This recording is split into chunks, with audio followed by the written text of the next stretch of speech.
اس file میں بہت زیادہ مسٹیکس ہیں، تو تھوڑا سا آپ لوگ بھی پلیز کوآپریٹ کیجیے گا اور کیجیے گا. اگر مجھے ذرا بھی آئیڈیا ہوتا تو پھر میں یہ ناول نہ اسٹارٹ کرتی، لیکن اب کر چکی ہوں تو پھر پلیز آپ تھوڑا سا کوآپریٹ کیجیے گا اور ایڈجسٹ کیجیے گا. بھائی جی انہیں ہوش آ گیا ہے. میرا صوفے پر بیٹھا ہولے ہولے اپنی پیشانی پر مکے برسا رہا تھا جب سرفراز نے آ کر اطلاع دی، جس پر معراج نے سر درد سے سرخ انگارہ ہوتی آنکھوں سے اسے ناسمجھی سے دیکھا. بھائی جی ملازمہ بتا رہی ہیں کہ وہ ہوش میں آ گئی ہیں اور جب سے ہوش میں آئی ہیں رو رو کر پورے کمرے کو سر پر اٹھایا ہوا ہے. سب ریڈی ہے، بس آپ کا انتظار ہے. آپ ان سے بات کر لیں، پھر باقی کے مراحل خود ہی طے پا جائیں گے. سرفراز نے ہمیشہ کی طرح پانی کا گلاس اٹھا کر اس کی طرف بڑھایا جسے معراج بنا ایک لفظ سے ایک ہی ساتھ میں خالی کر گیا. ان لوگوں نے آئی جی صاحب کی گاڑی دوسری طرف مڑتے ہی سندر کو اٹھا لیا تھا اور تب سے معراج کی یہی حالت تھی. وہ یہ سب نہیں کرنا چاہتا تھا. اسے تو شہری لوگ پسند ہی نہیں تھے. وہ شہری ماحول کو چند منٹ برداشت نہیں کر پاتا تھا جا کے ساری زندگی ایک انجان کے ساتھ. بھائی جی لیکن خیال رکھیے گا پلیز، آپ کو ان سے پیار سے، نرمی سے، تحمل سے بات سمجھانی ہوگی. معراج کو اپنی جگہ سے کھڑا ہوتا دیکھ سرفراز نے مشورہ دیا تھا. حکم سمجھنے سے وہ قاصر تھا. پیار سے معراج نے استفہامی انداز میں بمیں اٹھائی. یار بھائی جی دھوم ملاقاتیں. میں بھی جتنی خوفزدہ آپ سے نظر آئی ہیں اب آپ کو آپ نے آگے دیکھ کر سانس لینا چھوڑ دیں گی. تو دیکھ لیں یہاں آس پاس کوئی ایسا ڈاکٹر بھی نہیں ہے جو بابا صاحب کو نہ جانتا ہو. اور بابا صاحب کو بھول گیا تو سمجھو میرا شہری بھابھی کا خواب ہی رہ جائے گا. سرفراز نے مسکین سی شکل بنائی. یہ کیا بکواس ہے؟ معراج نے جھلا کے پوچھا.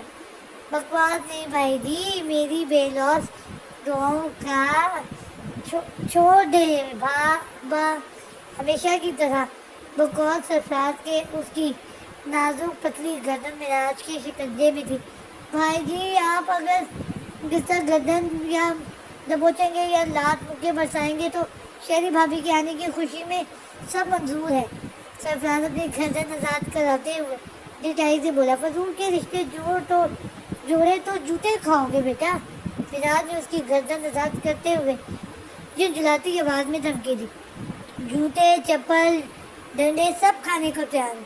آخر آج اپنے بھائی جی کے نکاح کے چھوارے بھی تو کھانے والا ہوں. سرفراز باز نہیں آ رہا تھا کس کمرے میں ہے وہ. معراج اسے اگنور کرتے ہوئے بولا. مجھے کیونکہ آج سرفراز صاحب کے بہت پرزے نکل آئے تھے. جتنا وہ اسے ڈانٹا اتنا ہی اس نے پھیلنا تھا. اس گھر میں جملہ 5 کمرے، کچن کے سائڈ والے کمرے میں میری معزز ہونے والی شہری بھابھی جی فرمائے تشریف فرمائے. خادم کی سرکار اتنی سی گزارش ہے کہ براہ کرم مہربانی فرما کر ہر لفظ کو شہر میں ڈبو کر شیرینی زبان سے ادا کیجیے گا تاکہ میری نازک طبیعت موم جیسی دل والی معصوم پلس مظلوم بھابھی کی نازک طبیعت پر گرا نہ گزرے اور وہ اپنے ہونے والے سرتاج سے خوف محسوس نہ کریں. سرفراز نے سر جھکا کر التجا کی جس پر معراج بنا کچھ بولے دروازے کی طرف بڑھا تھا. دونوں ملاقاتوں میں نے محترمہ کے ساتھ بلائی ہی کی تھی، پھر مجھ سے ڈرنے کی کیا تک بنتی ہے. یہ تو وہی بات ہو گئی، نیکی کرو جلدی مرو. معراج بڑبڑاتے ہوئے کچن کی طرف بڑھا. سین چینج. تو اب تو انکار کر دے گا؟ اسلم نے کچھ دیر بعد سنجیدگی سے سوال کیا جس پر دولاب بھی سنجیدہ ہوا. یار اکمل انکل اور اکرام انکل میرے لیے ڈیڈی کی جگہ ہے. ان کی بات میرے لیے حکم کے مترادف ہے. پھر اکمل انکل کی مجبوری. یار نہ وہ لڑکی اپنی اکلوتی اولاد کا کھونا افورڈ کر سکتے ہیں اور نہ ہی اپنے سگے بھتیجے کے خلاف قانونی کارروائی کر سکتے ہیں. اور میں اتنا بےحس بھی نہیں ہوں کہ انسان کے کڑے وقت میں اپنے ہاتھ پیچھے کھینچ لوں. جس نے ڈیڈی کے بعد ہر ممکن کوشش کی ہے اس کڑے وقت میں ہاتھ گدرگی سے وہی لائن آ گئی جس نے ڈیڈی کے بعد ہر قدم پر میرا ساتھ دیا.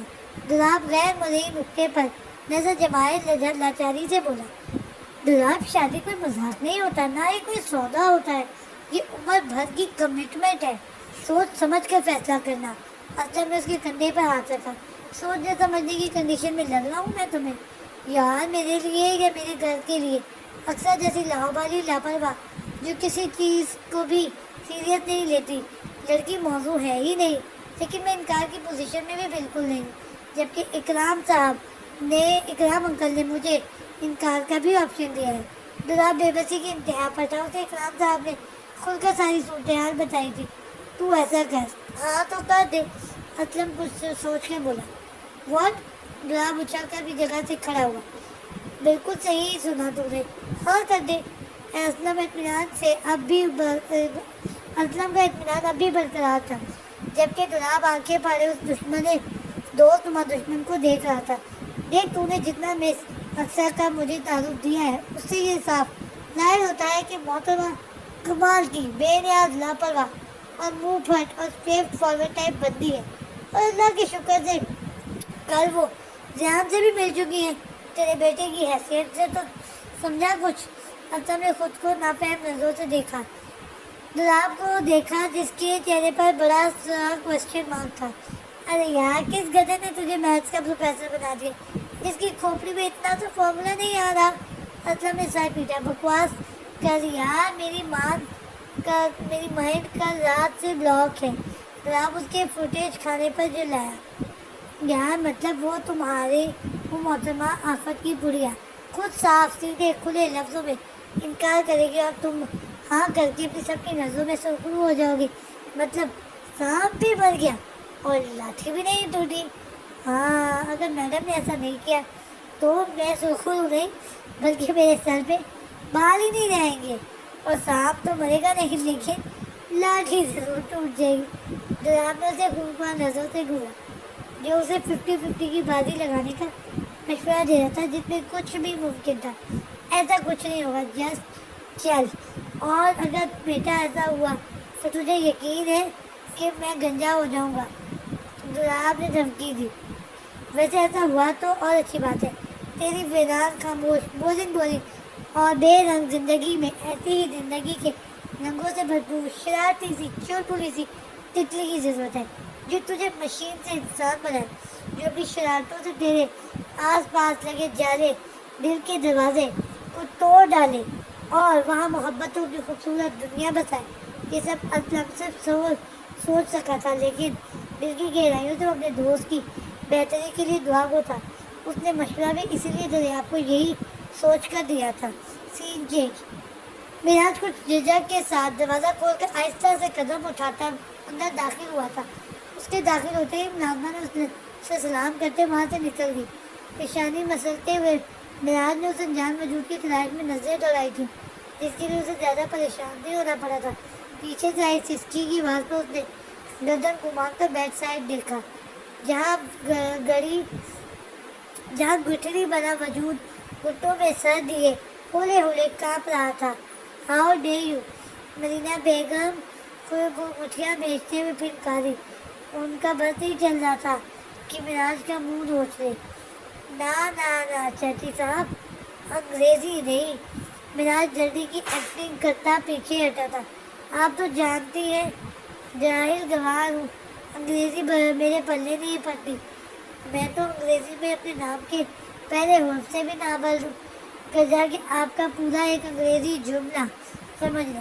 میراج کی ایکٹنگ عروج پر تھی لیکن ہاں آپ کے چہرے کے تاثرات اور آپ کی پھٹکار سے اندازہ لگا سکتا ہوں. یقیناً آپ نے میری ہمت کو داد دی ہوگی.